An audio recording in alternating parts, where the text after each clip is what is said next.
Jerry, video games are the latest craze to sweep the country and most of the world, too. Millions of people are addicted to hours of gazing at electronic images on game screens in arcades and in their own homes. What makes video games so popular? Well, we search for an answer as we begin a special series on Video Fever, games people play. It is a cacophony of sounds from a symphony of electronics. If you're filling your time capsules these days, don't forget a bit of Frogger, or Mousetrap, or Grand Champion, or Pac-Man, or Ms. Pac-Man. They are video games. They are as American, well, as international as war. We've got that too. In 1981, Americans popped in between $5 and $9 billion worth of quarters and tokens into the slots of arcade video games. Pac-Man alone digested $200 million for its manufacturer, Bally Corporation's Midway. No human could begin to compute how many Pac-Man dots were gobbled up, how many little children and adults spent their free time at the joystick of a video game control. One study estimates that we spent 75,000 man-years doing this. Don't despair those numbers. Before video games, there were other attractions. Here's a sound to remember: the quiet ride of the silver ball, the ding of the bells as it hit the bumpers. There's a lot of us who remember pinball machines like these and pool tables like these, people my age and a little bit older. I spent a lot of time during the summer playing a pinball machine like this. And I remember the one thing about pinball machines is the score. You could always get it up to about 99,999 before it rotated back to zero. Now with electronic games, you can go to 1 million or 2 million or 9,999,999. And getting there is half the fun and part of the frustration. Oh, no. Part of the fascination is the way the games are designed. Take 13-year-old Paul Glatzer playing Zaxxon. The game is three-dimensional. The screen is full of tricks to avoid. Your airplane moves faster than the speed of sound. Your tongue hungers for a kill. I like the details on it. There's good details on the games. Part of it is the sound. These games would not be any fun at all if there were no sound.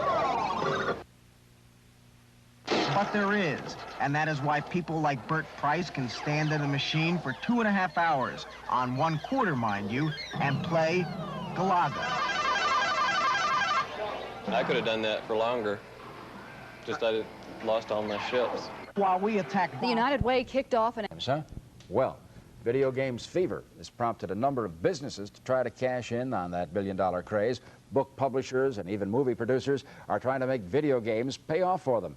We go inside a video games factory and learn just how others are making their share of the big money as we continue our special service Video Fever, games people play. have created new industries, like these video game books, How to Win Video Games, The Secret of Video Game Superstars. The video game industry has now even given birth to its own motion picture, Tron, where a young computer genius is trying to break into a massive computer system. Because, man, somewhere in one of these memories is the evidence. So the young computer genius tries and gets zapped by a ray gun right into the machine and onto the computer-generated game grid to meet characters who are alter egos of their creators and to a place where, according to the movie ads, love and escape do not compute. Naturally, there is a Tron machine on the market now, 4 games in 1, ray guns and all. If there's been a mistake, I gotta see the guy in charge. You will. In terms of the arcade video game, the guy in charge is not in Hollywood. Tron's big brother is in suburban Chicago at the Bally Corporation's Midway plant. Here they are turning out Tron games as fast as they can. These workers are under so much pressure, company executives asked us not to spend too much time shooting the factory for fear it would slow the workers. That gives you some idea how competitive the business is. Incidentally, the Bally Company is the same one who gave us Pac-Man, Ms. Pac-Man, Space Invaders, Defenders, and Asteroids. On the average, it can take up to 2 years and several $100,000 to get a video game from the drawing board to the arcade. In between, there are secret testing locations and programming changes. We go by what we call what's in the cash box. You know, the cash, like I was mentioning, the cash box is a cruel mistress. And that's what we go by. Jack Middle is president of Taito America. This is a company that first had Space Invaders until it sold the license to Bally. Sometimes this can get a little confusing. Taito let us videotape in a room called Deep Engineering. Without being overdramatic about the whole thing, this is the most secure room in the plant. This is where the game gets its life and personality from computer programmers. Because of the fierce competition among video game companies, Taito requested we do not use last names. But Rex is working with Mark on a new game called Toasters and Chainsaws. Mark is computing what will appear on the screen. Rex is using a computer to synthesize the sound you will hear when the game hits the arcades. It is hours and hours of hard work, often tedious for the company, not very rewarding until the Most popular pastimes in the country right now, but will this popularity last is the question. Well, the makers of video games are gambling that it will, as we see in this part of our special series on Video Fever, the games people play. Electronics is changing so rapidly. And with each change in electronics, it brings something new. So this is not a passing fad. What is a fad is the kind of games that people like to play. Sometimes cute games are in, sometimes war games are in. War games are very big right now. There is so much at stake, there is so much money to be made, that the manufacturers can ill afford to ignore trends in the marketplace. But the trends often change faster than the electronic light of the ray gun, and that makes the risk all that much greater. It makes part of this business dumb luck. Take Space Invaders. It was invented in Japan by Taito, sold in America by Bally. There are about 72,000 Space Invaders from California to New York. Here's another exception, Pac-Man. Where Pac-Man should have lasted 3 or 4 months, it has lasted a year and 7 months. There are 96,000 of these machines on the market. Before a video game is really a video game, it is nothing but a wooden box with a TV screen and a lot of wires in it. This video game would never be a video game if it weren't for these printed circuit boards. This is what gives the video game life and personality. That's what makes it so easy for a company like Taito to call back a game like Grand Champion, reprogram it, maybe even rename it, and put it back on the market to make more money. That's a wise move in a business where the competition for our entertainment dollar is brutal. And it's a very tough dollar. And it's getting tougher. It's not easy. And we all want that same buck. So Taito President Jack Middle will roll the dice soon on a game called Toasters and Chainsaws. 50,000 machines would be a good run if it meets the public fancy. I'm Josh Lippman. To your health. Those stories are next. The Israeli will see health warning labels anytime soon on video games, but it is true that too much of a good thing can be hazardous to your health.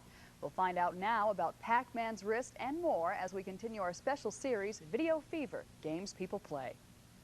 When you're trying to save the galaxy from certain extinction, you're bound to get a little carried away at the machine. The joysticks and buttons on today's video machines take about as much abuse as Rodney Dangerfield. These machines get no respect. And according to a recent study, neither does your body.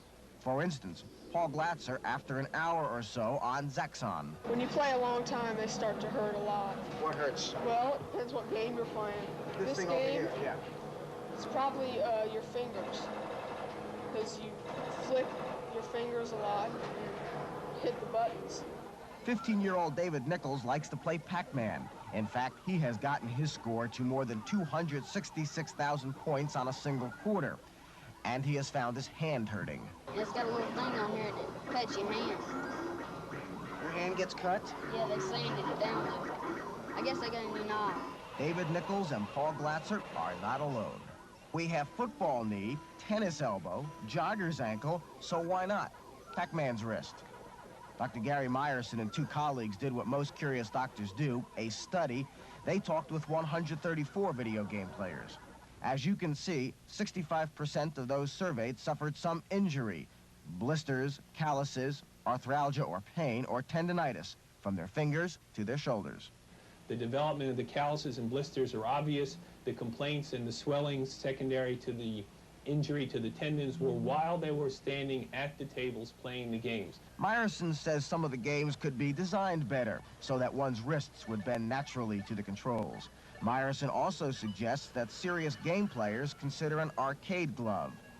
At both Bally Midway Company and Taito America, company representatives say they are not callous to these little problems, nor are they apparently very worried about them. Children? Well, a growing number of parents happen to think so, and some areas have even passed laws restricting the use of the games. We examine this controversy as we conclude our special series, Video Fever, Games People Play. When you walk into an arcade, any arcade, come with an open mind. An open mind is easy to expand. It might even be a good idea to heed the advice that one game player carries on his shirt. Maybe it's a warning. Video games, in a sense, are addictive. Not like drugs, more like the need to jog. There is probably no true physical dependence. On the other hand, there certainly is a psychological dependence in the sense that this is a gratifying experience, that the person's peer relationships, source of self-esteem, enjoyment in life, are wrapped up in video games, just as they might be in bowling, running with your cronies with whom you run every Sunday or something of this sort. I have not met anybody who can't go through the day in withdrawal from video games. Question: is it fair to blame juvenile delinquency on the video game craze? I think the basic global statement that one could make is that healthy children tend to do things in healthy ways. Communities around the country are passing laws banning the video games from their towns. Brush fires, to say the least, but they are getting a lot of attention. In Massachusetts, California, New York, in New Hampshire, Rhode Island, and in Georgia. In each of these states, a town or towns has either restricted licensing or banned the games altogether. Why? Fear, rumors, tall tales of corruption and evil. Psychiatrist Robert Alpern says if parents worry, they should make a trip to the local arcade and visit. Many children has been an absolute boon. Kids who have not been good at much of anything else. Some of them have turned out to be exceptionally good at some of these video games. Talk about their high scores and their achievements as the most esteemed building activity in their entire life.